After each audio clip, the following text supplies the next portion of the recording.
What's going on, everybody? Welcome back. My name is UnrealEntGaming, and welcome back to another episode of this week's Fan Mail of the Week. I am your host, UnrealEntGaming. Everybody, welcome back to another awesome episode here today on this very warm and bright day here today, everybody. Godzilla 2014 has finally been released. It came out just this previous Friday, and let's just say that this movie was freaking awesome. Possibly the best kaiju film I have ever seen. For those of you out there who've doubted the Godzilla film, I really highly recommend you guys to go check it out. It's a really great film, blockbuster of the year nonetheless. I did see Captain America, and now that I've seen Godzilla, it's very hard to point the finger and say, oh, movie of the year, because this movie was phenomenal. They told an excellent story with the Mutos, with Godzilla, with the humans, its origins. The ending was awesome. The fight sequences were amazing. It actually converted my friend Omar from a non-believer to a believer because he never really liked Godzilla in the first place. So, I mean, awesome things happened. I mean, I wrestled on Friday at the House of Glory. So many awesome things that just happened. It's actually very beautiful outside. So depending on where you live, unless you live like in somewhere like in the tundra, I really hope you guys have a terrific and wonderful weekend. The summer is about what, a month away.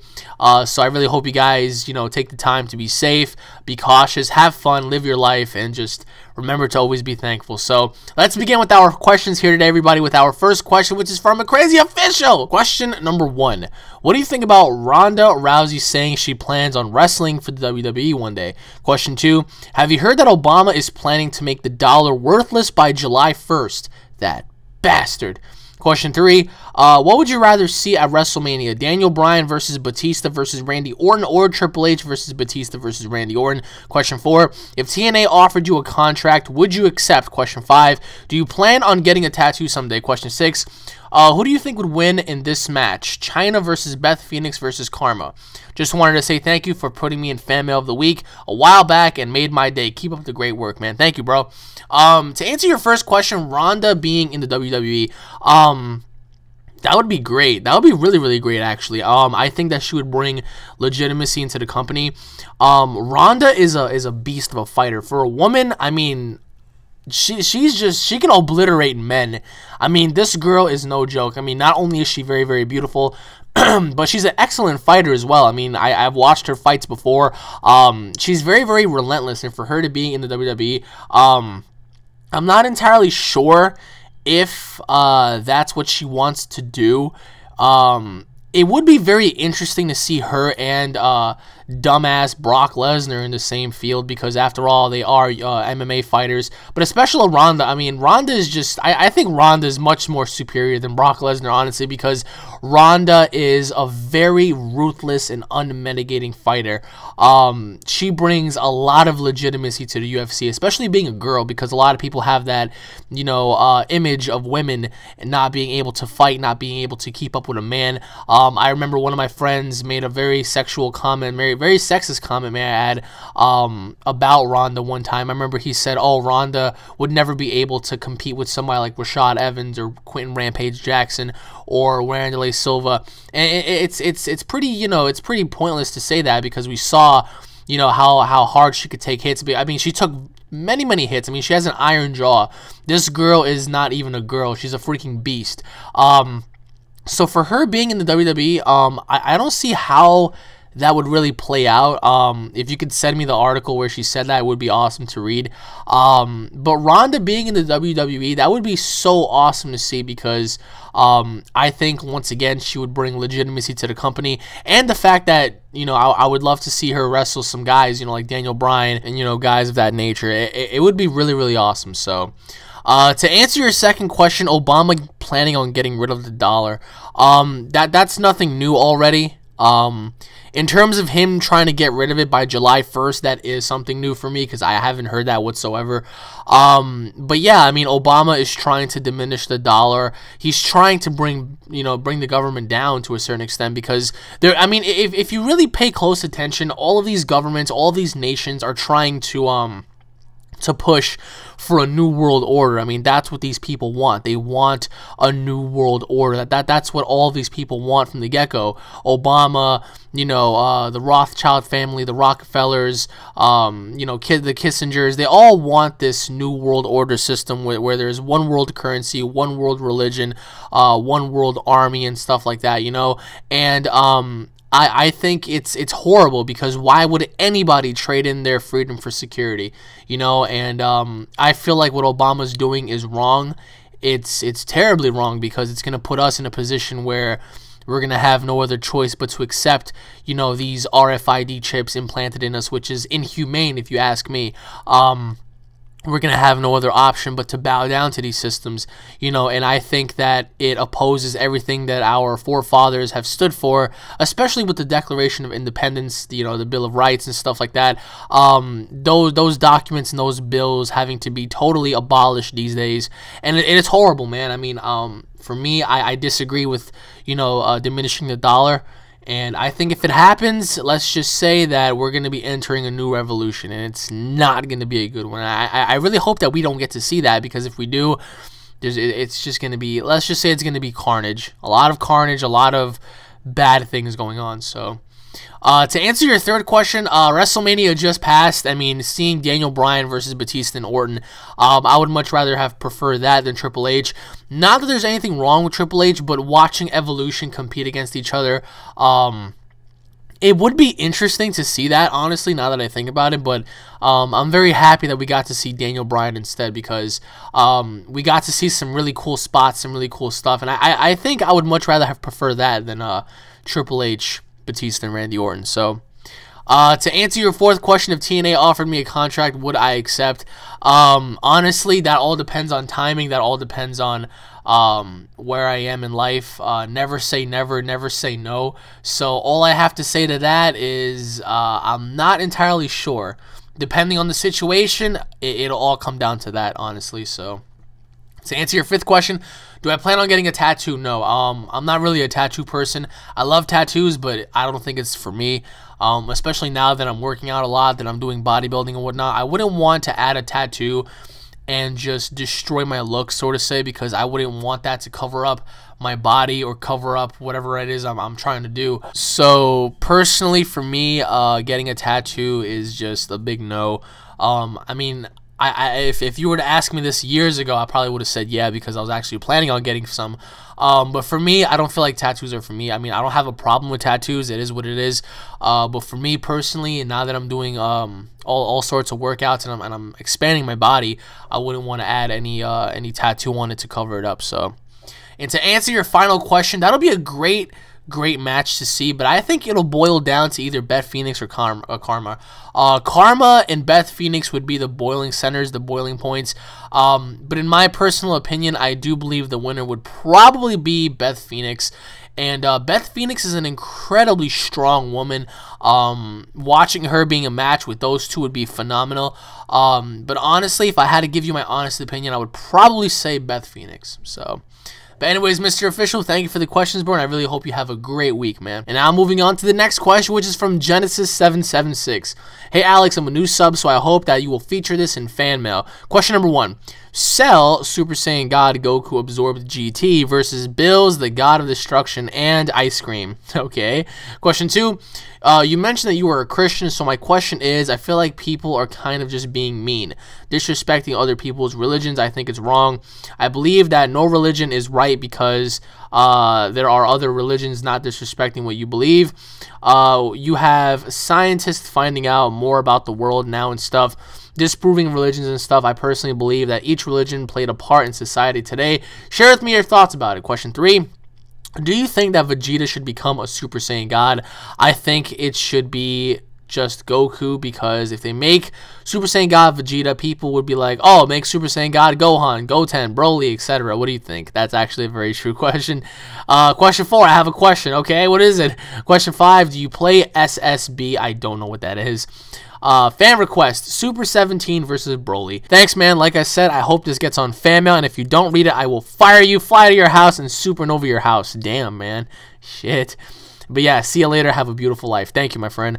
Alright, to answer your first question, even if Cell absorbed Goku, I still don't think that would be enough, because according to Akira Toriyama's charts, if you had a grade 1 to 15, 15 being the most powerful ever, 1 being weaker tthan a rock, Whis ranks number 15, Bills is 10, and God Goku is 6. So if Cell absorbs Goku, being in his God form and being in GT form, I still think that would put Cell probably around an 8.5, 9. I don't think he would still be able to compete with Birusu. Birusu is just... He's truly unremorseful, great fighter. I mean, everybody tends to overlook Bills. Bills, I mean, did you not see what he did in the film? He literally took on a god and beat him down. You know, he did beat Goku down. Goku was not able to compete. Same thing with Gotenks, Ultimate Gohan, Majin Buu, Gotenks. He beat everybody down. This guy, and he didn't just beat him down by beating them down. He beat him down with like 1 or 2 hits. So I think if Cell were to do that, he would come close, but I don't think he would ever be able to topple Bills. Bills would literally unleash all of his power, and then Cell would just get blasted into an oblivion. There's no way that Cell would be able to keep up. So for that little particular battle, I would have to say Birusu would win. I don't know what you mean by ice cream, but I mean either way, Birusu versus Cell, God Goku absorbed. There is no way Cell's going to be able to keep up. I mean, I don't understand how. Maybe the regeneration is going to give him some sort of glimmer and some sort of hope against Bills. But even if he does have regeneration, what is regeneration going to do? You know, it can only do so much. So in my personal opinion, I do believe that Birusu would be the one to topple Cell. I want to know what you guys think. I mean, what do you guys think? Do you guys think that, you know, Cell would be able to overcome Bills, or do you guys think Bills would be able to obliterate Cell? I mean, I want to know what you guys have to say. So to answer your second question, science, most of science is just based on theory. Many things have been proven right. I am a Christian. I also believe in science. You know, I do believe that science is very helpful. But I am a devoted Christian. I believe in Christ. I believe in God. And if somebody wants to differ with me, hoorah, good for you. I would much rather I would much rather believe in a quote-unquote magical spaghetti man and then die having to be proven right than die having to be proven wrong. In terms of other religions, of course, I mean, yes, there are other religions based on different things as well. But in an aspect, it's just, I don't believe that... But science does create very pivotal questions that poses against religion, just like religion has very pivotal answers posed against science. I mean, the two always conflict, and sometimes you do have ignorant people trying to discredit, you know, certain religions and stuff like that. But I mean, for me personally, I can only speak for myself.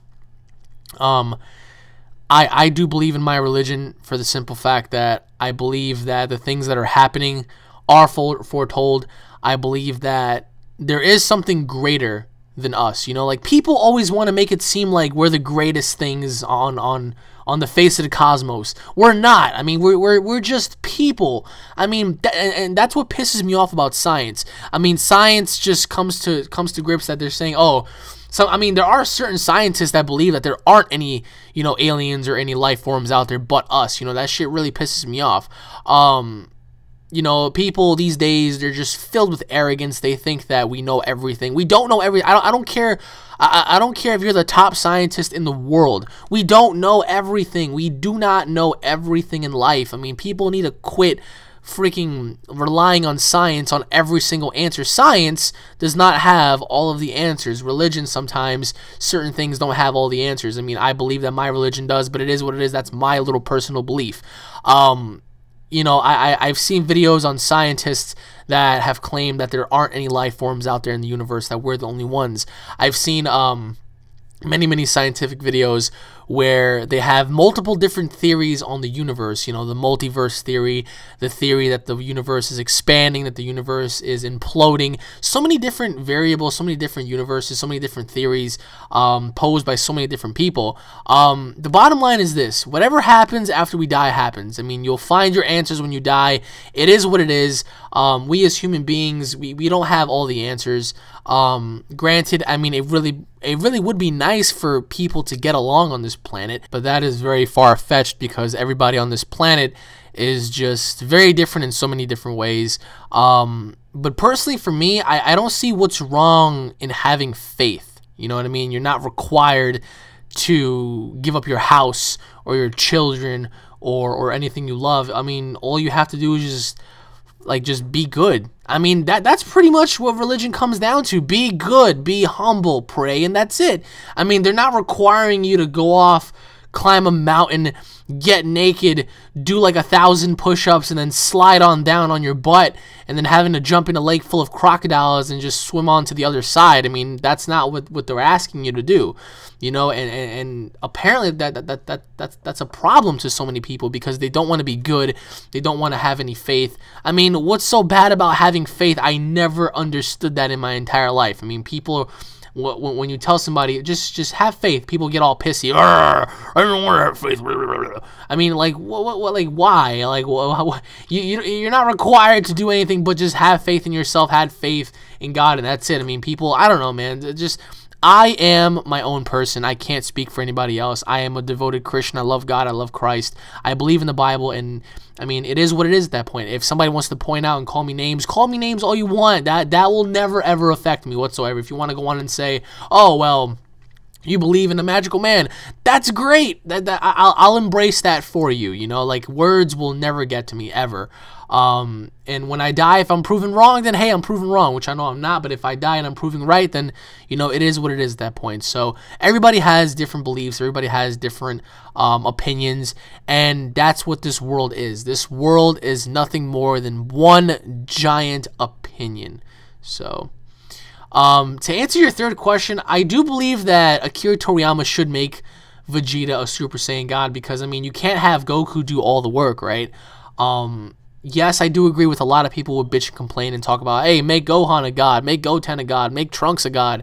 But I think there should only be two in the Dragon Ball Z universe, that being Goku and Vegeta. If they want to make Gohan, Goten, Broly, anybody else Super Saiyan 3, Super Saiyan 4, then go on ahead. But in terms of being, you know, the epicenter of Saiyan strength, I do believe it should be Goku and Vegeta.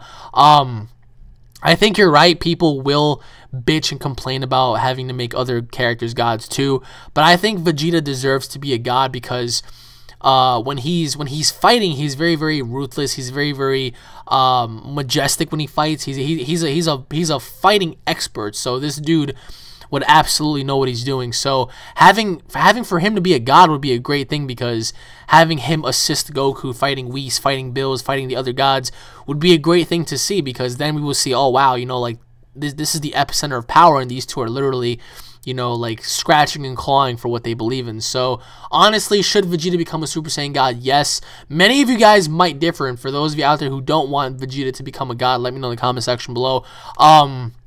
But personally, for me, just make Goku and Vegeta gods, and that's it. So, to answer your fifth question and your last question, I don't know what SSB is. You're going to have to inform me on what that is. And to answer your fan request, I will try to do Super 17 versus Broly, although it wouldn't make any sense because Broly got beat by a Super Saiyan 1. Super 17 was able to compete with a Super Saiyan 4, so that right there just conflicts, but I will try my best. So, anyways, Mr. Genesis, I hope you have a great day, and I hope you have a great weekend coming up, my friend. And now, moving on to the next question, which is from Black Star Flash. Hey, Alex, was good? Was shaking, man?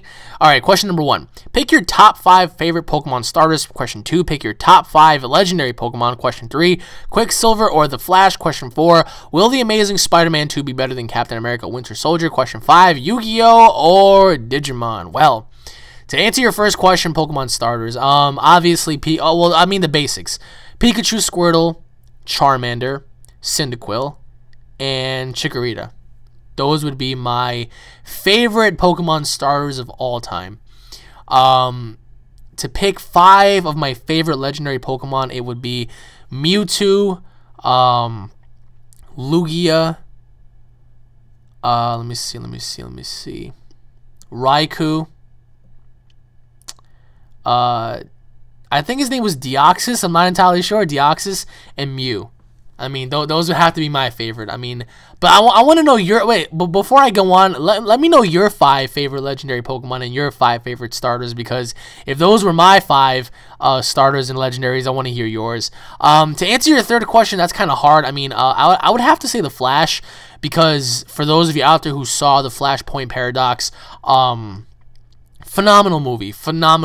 That's what the Flash movie should have been based on.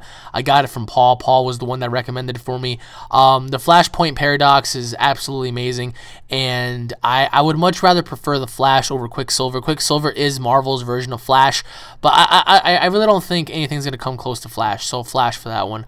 To answer your fourth question, I just saw Spider-Man 2, so I would have to say Captain America. Captain America had that very, very surreal story with Bucky Barnes and S.H.I.E.L.D. and Hydra and leading up to the Avengers 2 and whatnot. It was just really, really surreal. Spider-Man 2 was awesome. You know, Sinister Six. You had Rhino, you had all these epic scenes, but I think Captain America 2 was way better, in my personal opinion. So, between Spider-Man 2 and Captain America, the Winter Soldier, I would have to say Captain America.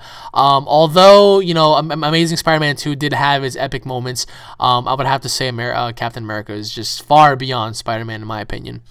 And to answer your last question, that's actually very hard, because if you're counting the first and second seasons of Digimon, I would have to say Digimon.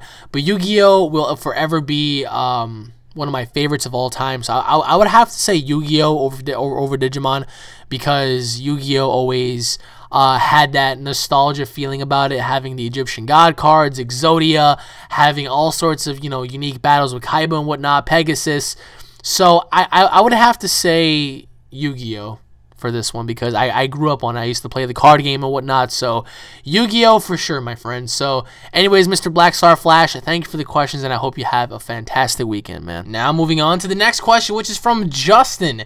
Hey Alex, I've been a fan of yours since January. I love your videos, and I hope you get into the WWE. Now on to the questions. Thank you, man. I really appreciate it. Question number 1, would you like to do a WWE 2K14 Universe Let's Play? Question 2, what is your opinion on Brock Lesnar ending The Undertaker's streak? Those are all the questions I have. God bless you, and I hope you get far in life. Thank you, my friend. Thank you, Justin, so much. It truly means a lot to me, man. To answer your first question, I don't know what you mean by Universe Let's Play.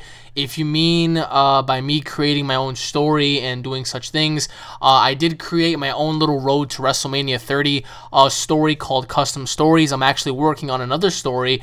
It's going to be called Road to WrestleMania 31.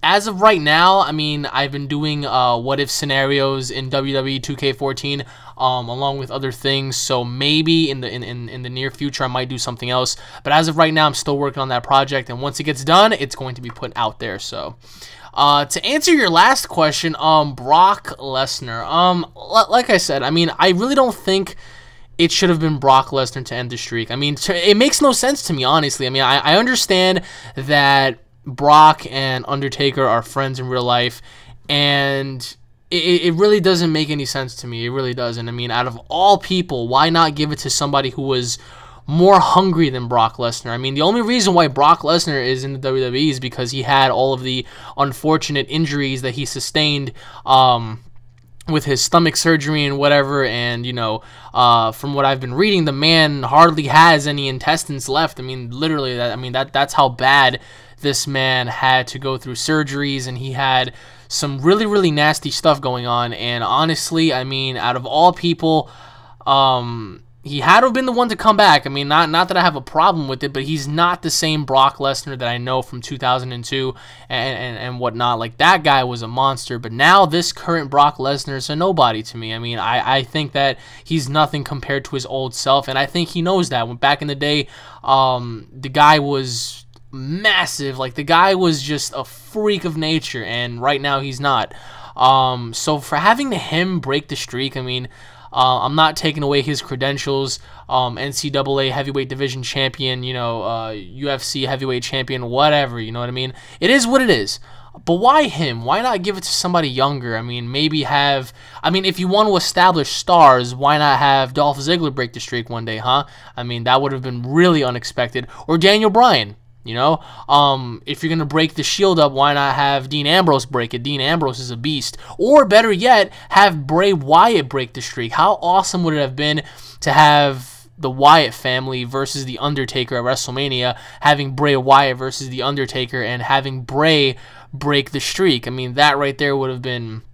that would have solidified Bray Wyatt as being the it factor for professional wrestling. I mean, this dude would have been a monster. I mean, literally, Bray Wyatt, I think, should have been a better choice than Brock Lesnar. I mean, honestly, Bray Wyatt has the credentials he had for a fat dude, and granted, Bray Wyatt he's not ripped, he's not 6'6". The guy, he's a fat dude who can move. Like, this dude is a husky dude who can literally fuck you up. So Bray Wyatt, given his size, is a very, very talented person, and I love that about him. I love his character. I love the whole persona. I love everything about him. His promo skills are excellent.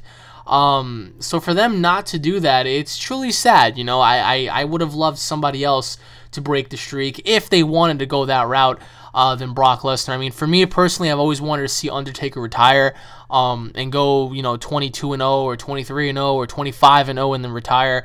That right there would have meant so much more. I mean, if the man wanted to, he would have still had some gas left in him, you know, to take on other people. Like, for example, WrestleMania 31 would have been, for example, Sting versus The Undertaker, or, you know, WrestleMania 32 would have been Bray Wyatt versus Undertaker, or maybe WrestleMania 33 could have been Randy Orton versus Undertaker, and again, for a rematch, you know?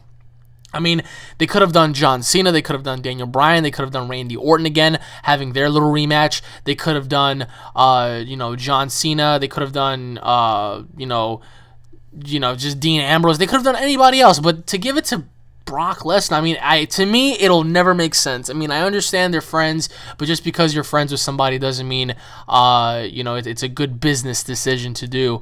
And if they wanted to shock the world, they should have done it with somebody else. I understand that Brock Lesnar is supposed to be a legit person, whatever. I mean, I was never really a fan of his UFC work. I always thought he was kind of sloppy. Of course, when he would get you down on the ground, you're screwed, but, you know, his stand-up game was awful in my opinion. But I firmly stand by the Undertaker streak, and I think it should never have ended. I really believe the streak should have never have ended, so... but those are just my thoughts. I mean, what more can I do? So, but anyways, Mr. Justin, thank you for the questions, man. I hope you have a fantastic week, my friend. Anywho, moving on to the next question, which is from Zombie Killer 5. Hey, Alex, your videos are hilarious. You're awesome. Keep up the good work, man. Hope you have time to answer these. All right, here we go. Question number 1. If Trunks, Sword, and Vegeta went on a full-on fight, who do you think would win? Okay, so future Trunks and Vegeta one-on-one. Question 2, do you think that Call of Duty should stop making games for a while? I think so. The games are coming out too fast.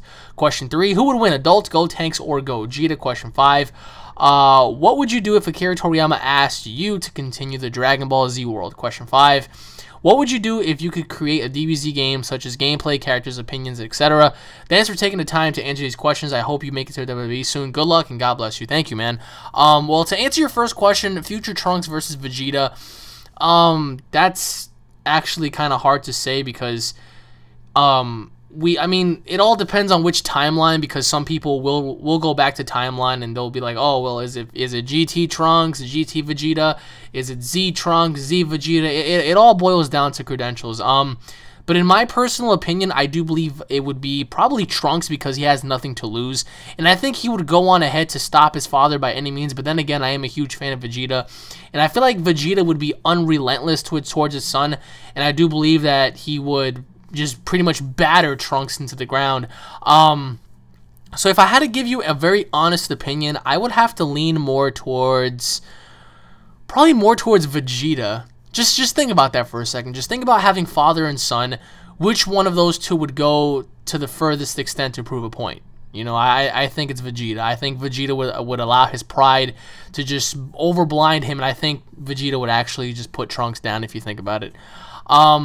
To answer your second question, Call of Duty. Honestly, I really think they need to stop making a Call of Duty game for at least 1 year and just really focus on what the fuck we want as fans. I mean, we as fans have been fans of Call of Duty for such a long time, and people who even hate Call of Duty, they eventually go back and they play at least one of the newer games. Me being guilty of that. I still am a Call of Duty fan. I never said I wasn't. I just don't like the direction that they go in.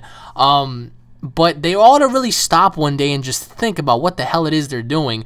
I mean, as a company, as a franchise, they really ought to stop and think about the direction that they want to go in. Obviously, Call of Duty will continue to sell. Call of Duty will continue to be a juggernaut in the gaming industry.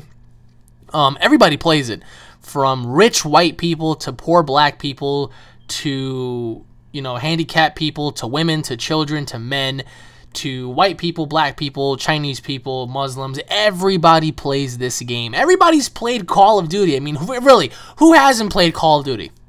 Come on. Somebody. Anybody? No? All right, that's exactly what I thought. Unless, of course, you're from another planet, but everybody's played Call of Duty, and at some point, sometime, somewhere, someone has gotten tired of the game just because it feels the same. Now, Zombies did rejuvenate the actual franchise and make it more unique in a sense, but then they came out with Extinction Mode, and Extinction Mode seemed a little meh. And to me personally, if they want to execute the best Call of Duty game they can, they need to learn off of games like Titanfall and Battlefield. Just give the fans what they want. Give the fans what they want. That's exactly what we want. Whatever we want, we never get sometimes. It's insane. I mean, they give us all these retarded DLCs with Snoop Dogg's voice and all these other stupid things, when in fact they can do more for maps, more for weapons, include a better story. You know, like, the Call of Duty franchise has the potential to be the best, but they choose not to go in that direction. And I mean, I'm just gonna wait and see what happens with the next Call of Duty game. But even if things go into shambles, I really want to see the direction in which they want to go towards, because Call of Duty has been such a great franchise up until, I would say, Black Ops 2 perhaps, or maybe before that. I loved Modern Warfare 2. That was the best game for me. Second to that was probably Black Ops 1 because of the zombies. Then we had Black Ops 2, Modern Warfare 4, and then etc, etc, etc. But yeah, for me, I just think that they need to just chill out and just rethink their strategy before going into the gaming business again. To answer your third question, I would have to say Gogeta, because he has more moves and he takes the fight more serious. Although adult Gotenks may be on par, Gogeta still has the Spirit Cannon, the instant transmission, the final Kamehameha, the Spirit Bomb if he chooses to do so, you know, all sorts of techniques. Gotenks is a very credible character, but against Gogeta, I believe Gogeta would smash adult Gotenks into a million pieces. That's not even a comparison. I mean, you just think about it, it's just like, oh no. Like, that's not even gonna be on par with each other. So Gogeta all the way.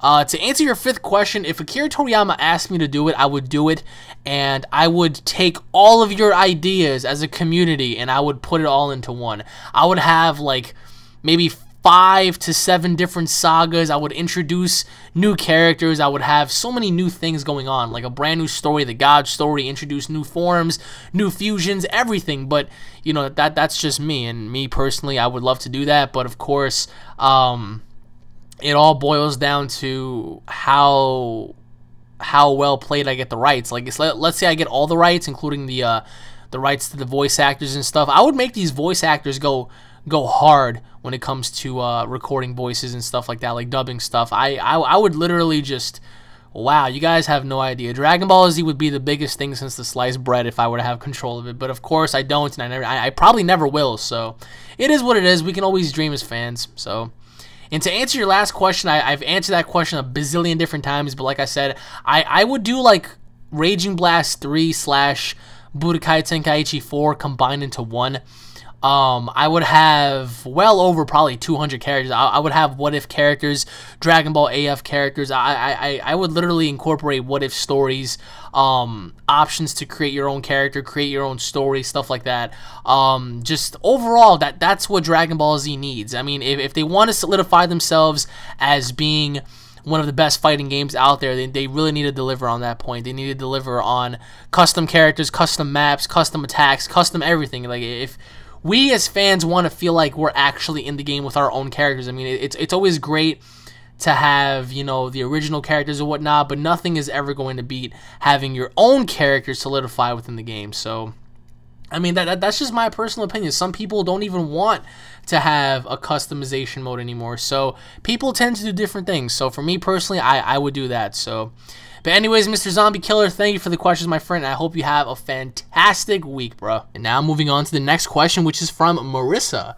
Hey Alex, it's been a long time since I've asked you questions. I was in France for a really long time. Wow, France. How was it like in France? And I wanted to ask you some more questions, but anyway, here are my questions. Question number 1, between Frieza's Ginyu Force and Cooler's Armored Squadron, who do you think would be stronger? Me personally, I think Cooler's team would beat Frieza's. That's actually very interesting. Now that, I mean, either way, this can go either way. But question 2, which form of Cell do you like the most? I like Imperfect Cell because he was most evil out of all of them. I like his voice, and it was so demonic. Question 3, what do you like most about yourself as a person? Question 4, do you remember a show called Static Shock? If so, do you like it? Well, those are all my questions I have for you. I hope you answer them all and have a great day. I hope you have a great day as well. To answer your first question, I would have to disagree with you. I would have to say the Ginyu Force. If you think about it, the only deciding factor among that squadron would be Captain Ginyu, because let's say Cooler's Armored Squadron does have and does possess more powerful characters and people that are much more superior than the Ginyu Force. Don't you think that eventually Captain Ginyu would realize that and just swap bodies? I mean, he is the deciding factor. I mean, I think if you were to disinclude Captain Ginyu, it might prove otherwise. But I don't know. I would have to say the Ginyu Force because they work more like a team. Cooler's armored team I mean, they don't really function correctly. If you just go back and watch the first film, I mean, let me know, where in the hell did you ever see them all just function as a unit? I mean, they all seem so discombobulated. At least the Ginyu Force, you know, they're all right side by side to each other just in case something happens to you. Or of course, in Goku's essence, when they all jumped him, you know, literally. So I would have to say the Ginyu Force because they're much more strategic when it comes to fighting. So, and you have Captain Ginyu who can just swap bodies. So, in my opinion, I would have to say the Ginyu Force. To answer your second question, I would have to go with Imperfect Cell and Perfect Cell because, I mean, it's kind of a draw for both. Perfect Cell seemed more laid back. He was really cool. What I liked about him the most was the fact that he was such an asshole. Like, if you just really paid attention to how he was, even while he was fighting Goku, I remember when they paused for a minute, he looked at Goku and said, well, I mean, wow, look at you, you're the best out of all of them, and let's continue. I mean, you know, stuff like that. So, you know, like, he was really being an asshole, and that's what I really liked about him because he was different, you know. He would provide some sort of relief from all of the carnage, but at the same time, he would really press your buttons. I mean, when Vegeta attacked him after he pretty much blew Trunks' heart out, you know, Cell emerged from the smoke and was like, wrong, it's over when I say it's over and stuff like that, you know. Imperfect Cell, I like him for the same reason. He was more evil than any of them. He was more like a conniving little dick if you just pay attention. He would fight you, but then if things didn't go his way, he would run away. And it was really funny because that's what made his character even more interesting because, yeah, he had the demonic voice and everything, and he seemed like such a formidable foe, especially when he fought 17. I mean, I don't know if you remember, but he beat 17 down badly. I mean, imagine having to see that in real life, you know. It was scary at one point, you know. So I would have to say Perfect Cell and Imperfect Cell for me. To answer your third question, what do I like about myself the most as a person? I like the fact that I haven't changed over the years, and I've been through a lot. I've been through a lot emotionally and physically with girls. I've been through a lot emotionally and physically, you know, with the streets, with people, family, spiritually. I mean, I've been through a lot growing up, and for me to be who I am regardless, I would have to say that's the best quality about myself, because despite whatever happens to me, I would never change myself for the worst. And there were certain situations where I was on the breaking point of just becoming everything that it was that I stood against for, but I would have to say the way I am as a person in terms of personality and mentality, I really like that about myself a lot. physically, I have grown over the years, and of course doing bodybuilding and stuff, my body's beginning to grow. I would have to say everybody has room for improvement. Nobody has a perfect body. I mean, literally, girls, guys, whoever the case may be. So I would have to say that now that my body's developing more, I would have to say I'm really liking my physique. But aside from that, I would have to say what I truly love about myself the most is just the way I present myself. I'm a really humble person, and I wouldn't change that for the world. And to answer your final question, I've heard of it, but I've never saw it before, so I can't give you my honest opinion. If you've seen it, let me know what you think in the comment section below, because I've never seen it at all. I mean, I've heard about it, but I never bothered to watch it. So, but anyways, Marissa, I hope you have a wonderful day, and thank you for the questions, and thank all of you for watching this, everybody. My name is UnrealEntGaming. Thank you all for watching. If you guys are fans, don't forget to subscribe. Leave your thoughts in the comment section below, guys. Let me know what you guys think in the comment section below. Also, guys, if you guys haven't already done so, please don't forget to follow me on Twitch, where I will be live streaming PS4, Xbox One, all sorts of stuff. So thank you all for watching, everybody. As always, don't forget to subscribe to my second channel. The link will be in the description below for those of you out there who haven't already done so. It's called UnrealEnt Network. Thank you all for watching, everybody. Submit your questions, everybody. Submit your questions. And please also try to do it in video format, because it's really cool when I see you guys interact. So on that note, everybody, I really hope you guys keep cool. Have a wonderful week. Make sure that the heat doesn't get to you, and I hope you all stay tuned for more. Take care, everybody. Peace.